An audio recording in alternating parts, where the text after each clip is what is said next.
Welcome to the Entrepreneur on Campus podcast. Let's go. My name is Matthew Brown. I'm a student, I'm an entrepreneur, and I love learning. I've created this podcast to help you discover hidden opportunities.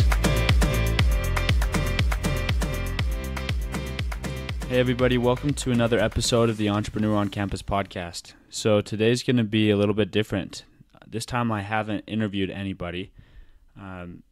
I have some interviews lined up for the upcoming weeks. However, I wanted to do an interview just to kind of tell you guys what my experience has been thus far with this podcast and some of the positive things about it, some of the negative things about it, and kind of just how I want to continue going forward. So let me tell you a little bit about it. I've been going for about 3 months now, and I've released, I think, around 15 episodes. I'm not exactly sure. And I've just been doing, for the last about two months, I've been doing one episode a week, which I release every Tuesday. That's kind of what I've been up to. And I've been doing that while I've been at school and working on some other projects and things. So it's been good. It hasn't been overwhelming because it's just one episode a week. And it's been really fun to kind of pursue this passion of mine of just, I love exploring and learning about people and learning about the different markets and industries and different potential business ideas. I'm just intrigued to talk about those things, and that's one of the main reasons why I do it is I would go out and ask people these questions whether or not I did the podcast. And I think they're very valuable, and I know that there's people out there that think that they're valuable too. And I don't know if a lot of them are listening or some of them are listening. I want to go out and find some of those people. Anyway, so I'll tell you a little bit about starting this podcast, some of the errors that I've made and things that I'm figuring out, some of the best things. So figuring things out at first, I guess the audio was kind of hard. My first couple podcasts, the audio was just not great. I had one mic, and I would just share it with the guest, and so we would put on a table between us and speak. That did not work very well because the mic that I use, it doesn't pick up sounds that are far away very well. It only picks up sounds that are really close. So then for one interview, I held the mic and then I passed it to the other person. Anyways, recently I finally got little lapel mics which you just attach to your shirt, and that works significantly better. It was like $25 from Amazon, super cheap. So audio's been a lot better with that. Another thing is in editing, figuring out GarageBand. It's actually not significantly hard. What I didn't do at the beginning, though, I didn't get in there and look at I should have just gone on YouTube and looked up tutorials on how to use it, because I made some errors just right at the beginning. I lost an interview, and just because I overwrote it and somehow deleted it. I was super confused how I did that. Thankfully, I was able to go and interview. That interview was with Logan Bailey. I met up with him again, and I thought the second interview was even better, so it ended up working out. But I had to own up to that mistake. Say, I totally lost it. I thought it was really valuable, and I still want you on the podcast. Can I come interview you again? So, and then how I've been reaching out to these guests is some of them I know through people, and if I can mention their names, or if the person can set me up with the person I want to interview, all the better. If they can't, then I can usually mention their name in an email, or that's been a big way. And then I just have a system of tracking how, which people I'm reaching out to, and I try to reach out to several people at the same time. That way I can schedule them for the next couple of weeks down the road. And I track all of that with kind of a reminder system, and I do follow-ups. You have to follow up a lot with people because they're really busy. And also I try to make it as convenient as possible for them. I show up to their place. I tell them how long it's going to be. I give them the questions beforehand that I'm going to ask. And yeah, so that's been interesting. Some of the difficult things, it's been really fun to see kind of the downloads go up. For some of the episodes I've had, so it's not crazy by any means, but 60, I think the top episode has had 60 downloads so far. And then several of them are in the 50s, a couple in the 40s, and a couple in the 30s. So a couple dozen listeners for each interview so far, adding up to approximately 700 total downloads, it's fun. Like, I haven't really done a ton to promote it. Like, I've posted on my personal Instagram, just said, hey, I'm starting this podcast. But other than that, I haven't really promoted it at all. And so it's just been some of the same listeners. And so that's something that I haven't really figured out yet is I don't know who my listeners are. I really don't. I don't know. I know that some of them are older, like, not older people. I shouldn't say that, but adults that, like, I know somehow, and they'll text me, say, hey, I love this episode. I think you should do this. And so I've gotten a little bit of feedback from that. I don't know if my audience has been aspiring entrepreneurs, which is who I originally created this for. People like myself who are interested in being entrepreneurs, or maybe people who already are entrepreneurs and are just interested in hearing new ideas and how to apply things from experts that have done really well in the entrepreneurial field. So that's something I need to figure out is who is my market, who's actually listening to these, and am I even hitting my market? Like, have they even gotten any exposure to my podcast? And I know I haven't done a lot to expose them to it. And so what do I need to do? And if it was, right now it's summer, if it were the fall right now, I could go to a couple of local universities and present in their entrepreneurship classes and just say, hey, this is what I'm doing. Please follow the podcast. But because I haven't done that, I could still look for opportunities, of course, but I haven't created a Facebook page and tried to build a following and things because I'm busy. I'm doing other things with my life. This kind of business, a podcasting business, it's a very lifestyle business. It's not something that's extremely scalable and that you can sell. And that's more of the type of venture that I'm interested in, is something that I can really scale. And so this podcast has been kind of like, I've gone back and forth because it's like a platform where it's great. It's a great networking tool. I mean, how else can I go and meet with some of these incredible people? Yeah, I could take them out to lunch, but at the same time, if I have a podcast, they're much more willing to open up and talk about their business and their industry and their market. And so that's been cool, is getting to know those people. Some other things that have been cool are I create content now. Like, a lot of these interviews that I've done, the content creation is that all the content created, it's my content. I can go in, I could type up transcripts of the podcast. I can build a book. What if I do 100 interviews, and then I go in and I create a book talking about 100 different markets and the opportunities that exist within, and I can just use the material from those interviews to write about that. Or I could write a book about what do all these different entrepreneurs who have been successful say about schooling. Like, the whole book could be focused on that because I talk about that in pretty much every interview that I do. And so also, because I'm talking to these individuals, my name starts to get associated with them. And I just by the power of association, people assume that I know things, even though I'm still very newbie and don't know a lot of things. So those are definitely some of the positives. It's not extremely time consuming. I mean, I spend several hours a week trying to get the music right, edit it, and do the podcast, contact people for the podcast. So there's definitely some effort that goes into it. If I really wanted to just focus on the podcast, I feel like I could really make it grow and focus on building a big following on Instagram and on social media. And I just haven't had the passion to really focus on that because I'm focusing on other things with both school and other entrepreneurial pursuits that I'm looking at right now. So I'll say a couple more of the difficult things. So I've had a really hard time getting feedback from the market that I'm hitting, both who is the market and what is it that they want to hear. Like, I don't know. I want to build this podcast according to what people want to hear, not just according to what I think people want to hear.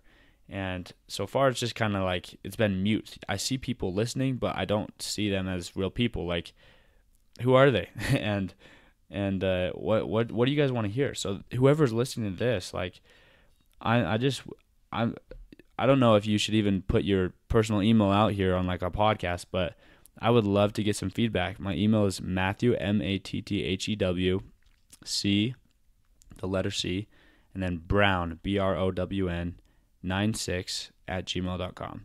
If you could honestly just send me, like, I guess what I'd really like to know is, what have you thought about the podcast so far, and what do you want to hear? And I guess just by sending me the email, I'll kind of have an idea of the demographic that I'm hitting as well. Anyway, so those are just some things that I wanted to make you all aware of kind of what's going on with the podcast, what I'm doing.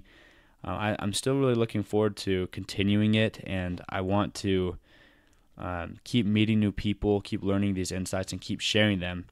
And I'm just figuring out right now who I want to share them to, how I want to get it out there, get that message out there with the time that I have available for it. So anyway, those are a couple thoughts. Let's see, how long have I been going? Doesn't have a timer. Anyway, so I also wanted to share in this interview, besides just some of the problems and everything, I wanted to share some of the insights from the first couple interviews that I did about the industries and markets. And this will give a good, it'll give you a good idea if this podcast is for you, because I'm just gonna talk about 3 of the interviews that I've done, and the industry, the market insights that were given during these interviews, a little bit about schooling and what they think about whether you should go to school or be an entrepreneur, or what you should do with that if you're already interested in entrepreneurship. So this will give you a good idea if this type of stuff is interesting to you. So first off, I went and talked with Neighbor, their self-storage company, and they had a lot of interesting insights. So what they do, just to remind you, is if you haven't listened to this, they are a sharing platform for self-storage space. So self-storage industry is massive. To give you an idea of how big it is, $38 billion in revenue per year on self-storage space. The market cap of self-storage space is $500 billion. And it's a very fragmented market. So the top players in the self-storage industry own less than 10%, like 7% of the entire market. Below that, the big players own like 2% of the market or 1% of the market. So very fragmented. And what Neighbor does is they are kind of trying to push self-storage into a sharing platform, kind of like Uber and some of those companies. So what they do is they let you use your garage or a closet, and you get to rent that space out to somebody. They've made it all very safe and legal, and all of those issues are taken care of, but they have people making $15,000 a year by renting out some space in their house that they don't use anyway. And so it's like a great revenue generation platform for people. And anyway, that's what they do. So I'll tell you a little bit more about that industry. A lot of people invest in self-storage, and it can be very lucrative. There's around 60,000 storage facilities. To give you an idea of how many that is, if you combine the number of fast food chain restaurants in the U.S., like the top ones, so you're looking at McDonald's, Starbucks, Burger King, Wendy's, Subway, there's more storage facilities than all of those combined. That's crazy. We're talking just facilities. I mean, units, so many more, but facilities, there's more. And on average, between all of those, 93% of them are full. They have a 93% fullness rate, the 7% vacancy. So that's crazy. It's like overpacked. There's still a ton of opportunity there. That's why Neighbor is in that market, and they're doing really well. And just think about that. Okay, what can you do? Maybe you want to get involved in just investing in self-storage, or maybe you're interested in starting a company. I've noticed, as I've talked to a lot of different people, is that the real estate industry is literally 20 years behind with all the technology changes. It's just this old industry from back when, landlords, if you think about it, landlords have always been super wealthy people. I mean, the peasants would have to give the landlords half of their food. And now that's like when the real estate industry started. And it's slow to develop and change, but it is changing. And it's a great opportunity to be a part of that change. Anyway, there's some thoughts about self-storage and Neighbor. And then JoJo's. So JoJo's Chocolate, that was with my friend Sterling Jones. He's a really good friend of mine. He's like a mentor to me. And he had a lot of insight. So I wanted to say this first. He talked about how he thought about gamifying ACT scores, because that's something that so many people have to take, or SAT scores, and nobody really likes to study for those. But what if you could gamify it and make it fun for the kids, and they get to just get really good at it? That would solve a huge pain. He was just considering that idea. He didn't end up rolling with it. He also went and knocked 100 doors to sell grocery delivery. How cool is that? Just shows you, like, go out and try. I'll tell a brief story of mine too. So I was interested in an idea. So I heard a friend that, if you guys know what salt water pellets are, there's like these containers. Gosh, I'm so bad with the vocabulary of this like specific little niche. Anyway, so like my dad, he has this big like bucket where you need to go and pour salt water every month, and it's salt water softening pellets. That's what it is, and you just have to go and refill it like once a month or once every 2 months approximately. And most people, at least here where I live in Utah, about 50% of the people have those systems in their homes. And so I heard of a friend who during high school he'd made money just by delivering. Every Saturday he would just deliver to like 10 different people saltwater bags, and he just had them like on a recurring basis. Super easy, spend a couple hours, and would go sell those. Anyway, so I thought, well, okay, so people have to go and buy those every month. They're like 40-pound bags, and they have to bring them home and dump them in. Like, that sounds like just a hassle, especially if they're going just to do that. I mean, maybe they'd go and do grocery shopping and then they'd grab the bags. But I thought, well, why don't I just go get a bunch of bags and go sell them like door to door? And I'm sure people would want to just, oh yeah, let's just buy 8 of them because I don't have to carry them. He'll carry them down for me, and I'll just have 8 bags, so I won't have to worry about this pain for like 6 months or a year or something. And anyway, so I went and I bought 40 bags at Smith's, at a local Smith's, and I threw them all in my car, 1,600 pounds of saltwater pellets. Just like I could see my car just sinking down, just so much weight in the car. And I went to this neighborhood. First neighborhood I went to is a really poor neighborhood. And one of my friends, I texted him and I said, hey dude, I'll pay you $20 an hour. Just come work with me for a little bit. He's like, all right. So I get him to come with me, and we just start hitting the doors, and literally nobody in that neighborhood had like a salt water pellet system. So none of them needed it. So then we went to like a richer neighborhood. Nobody was home. Like, we went and hit a few doors, and the few people that had it, like, they didn't want it. And then we went to another neighborhood, and we hit probably another like 20 doors or something, and we did not sell one bag. And it was just painful. It was like embarrassing. So I was just like grimacing, and my friend was just laughing and stuff. He thought it was super funny, but I was just in pain. It was just painful. Anyway, what I learned from that was, well, at first, I thankfully I was able to go and return all the bags, which are like a couple $100 worth, and I didn't have to pay for it. Of course, I did offer to pay my friend, take him out to lunch or something. He was nice about it. Anyway, so big learning was, first, I went out and tried it. Like, that was big. That was big for me, because it's easy to sit around and think about things. To go out and try something, that's when you really learn.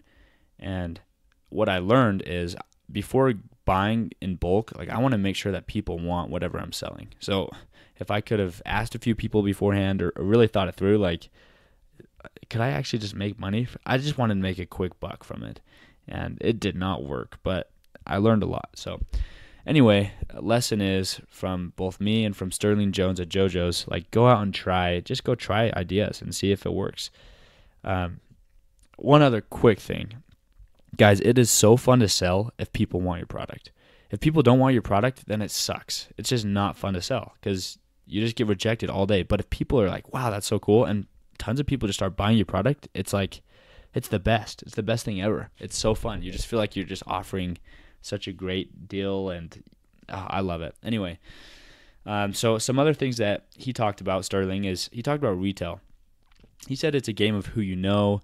He says once you get into retail, it's actually still up to you. So most people don't know this. let's say that you're developing a physical product. I'm looking at my desk. So let's say that you're selling lotion, and you go and you get it into Walmart, but your lotion might be hiding behind other people's lotion, and it might not even be where it's supposed to be, because even though it is the regional or the grocery manager's job to sell your product, I mean, they have companies like the regional rep for Coca-Cola. They'll offer huge incentives for the grocery managers if they sell a certain amount of Coca-Cola. And so you're going up against these massive brands, and you have to make sure that your product sells.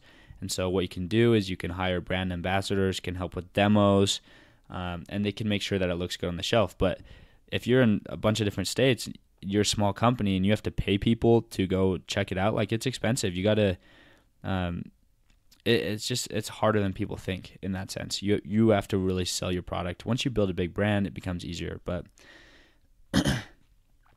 so usually also you need some online support if you're selling a physical product. So I have my lotion or whatever, and I need to develop an online following. I need money from online so that I can survive while I'm getting into retail, because retail takes time. It's not a quick thing. It can take years. JoJo's, it took them, I can't remember if it was like they reached out 2 years or a year before they got into Costco. It took a long time. Once they did, it was huge. But before then, they had to sell on Amazon and on their website, and they were still doing pretty well with that, but nothing compared to what they're doing now through retail. So that's something to be aware of.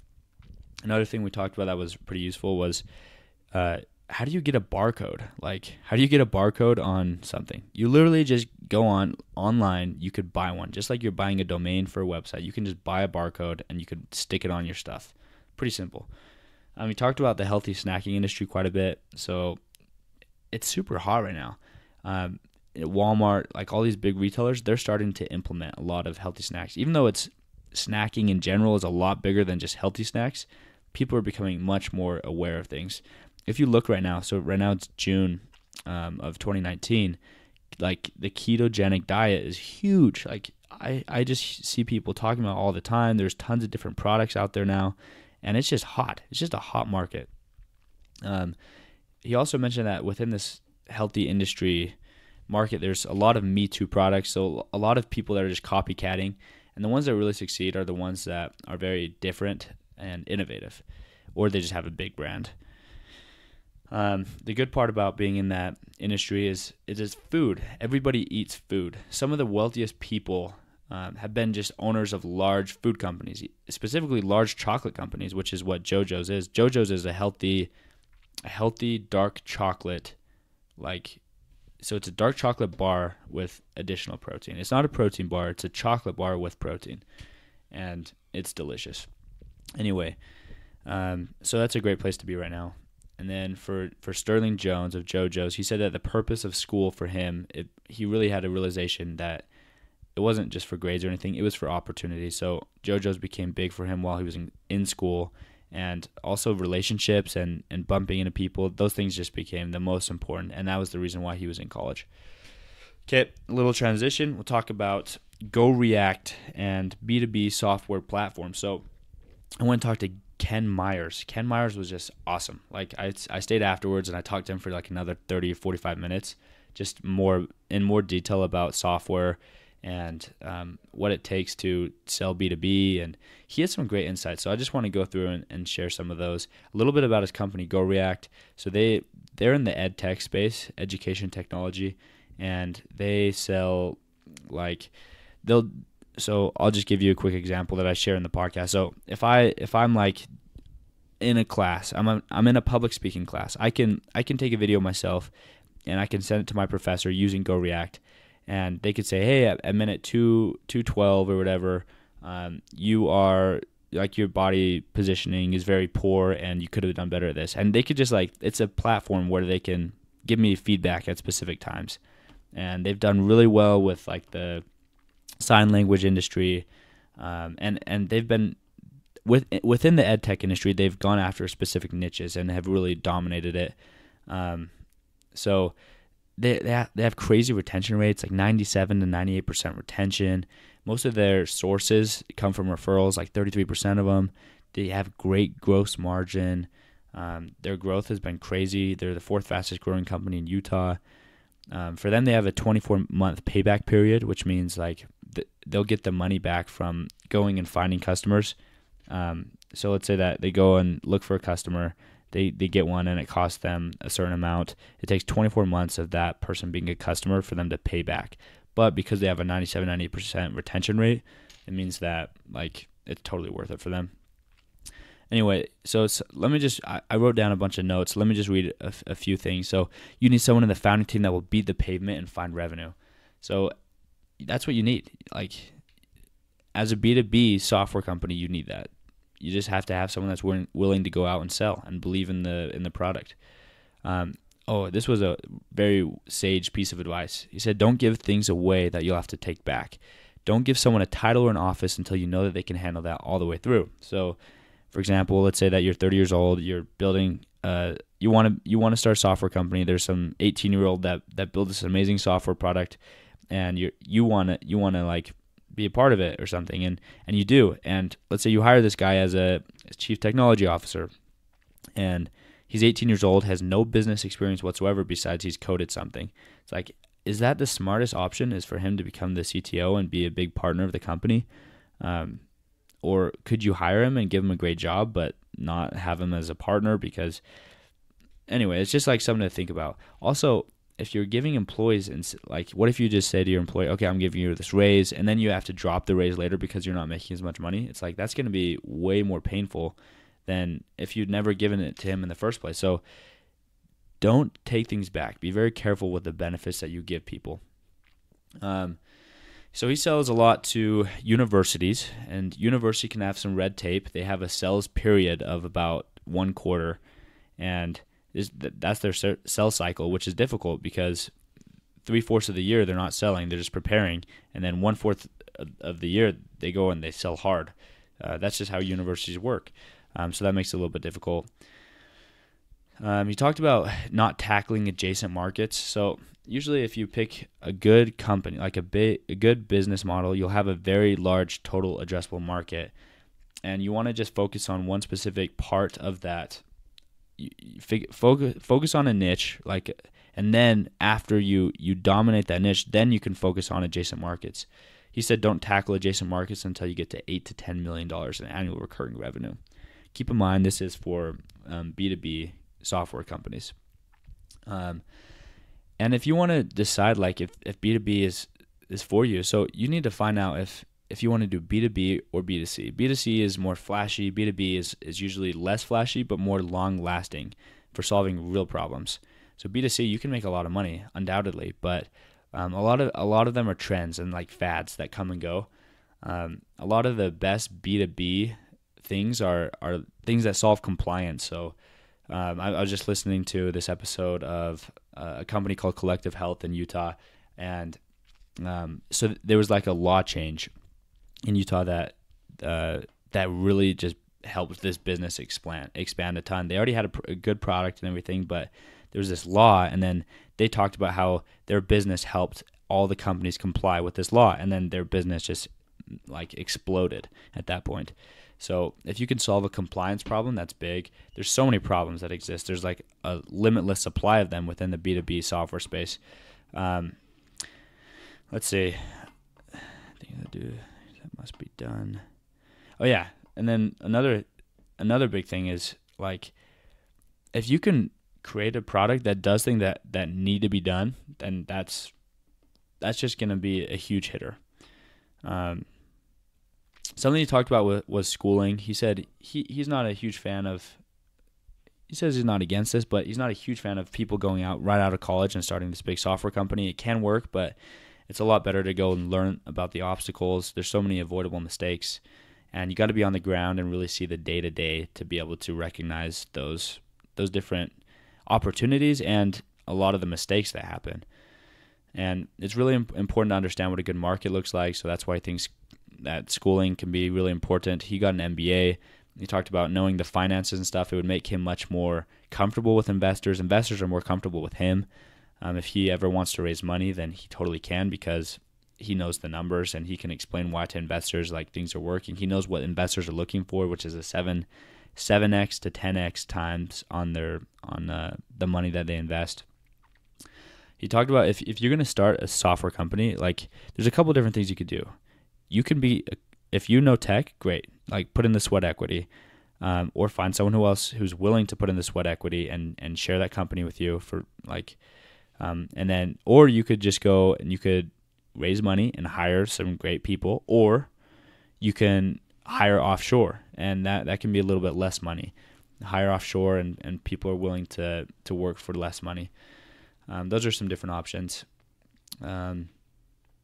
So one other thing that he said, solve problems with people that can pay. You can solve all the problems in the world, but if you solve problems with people that can pay, that's where you could actually build a business. SaaS companies, they're traditionally like the recurring revenue model, so a customer will pay you per month, and hopefully you can retain them for long enough and continue to add new customers every single month. Then the last thing I think that I would say about this is beware that with 50% cut, so let's say that you have a company with 30 people, you cut 15 of them. You have to, just the money's not working out. The other 50% that didn't get cut, they're going to have double work. Just because you cut people doesn't mean that you're going to have this like less work. You're going to have just as much work, and so that's something to be aware of. Is like if you're building a company, you have employees and you have to cut them, like beware that the workload will get heavier for everyone else. So anyways, I hope that you guys enjoyed that. I just talked today about Neighbor and self-storage, JoJo's in the healthy snacking industry, GoReact, and B2B software platforms.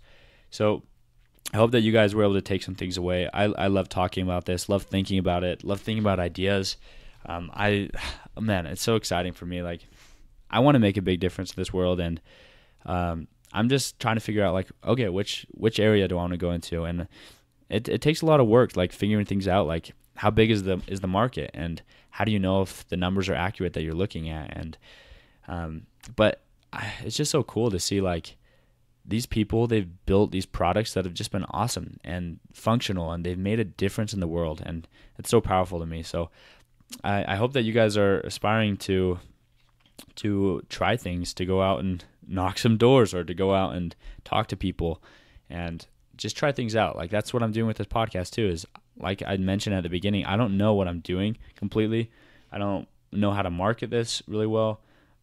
Like I've been to a podcast meetup or two, and I've talked to some people about it, but I'm just totally in the learning process right now, and I'm just trying my best and doing it, and hopefully I'll just keep getting better and figure out more and more what I want to do, and that I'll be just very knowledgeable in all the different industries and markets, so that I'm fluent and I can talk to people about ideas, and then I can also execute on them. So anyways, hope you guys are enjoying this podcast. Let me know what you're thinking. I gave you my email a little bit earlier. I'll mention it one more time here, MatthewCBrown96@gmail.com. And I'm happy to hear any feedback. Honestly, if it's negative, like send it my way. If it's positive, also, I just want to hear. Like I'm just trying to figure out what is it that people want to hear. How can I help this podcast actually help people? How can they enjoy it? Like, is it boring to just talk about markets and industries? Do I need to just throw more stories in there? Yeah, let me know what you think. So thank you guys so much. I love you. Keep up the good work with your lives. You can do great things, and we'll talk to you later.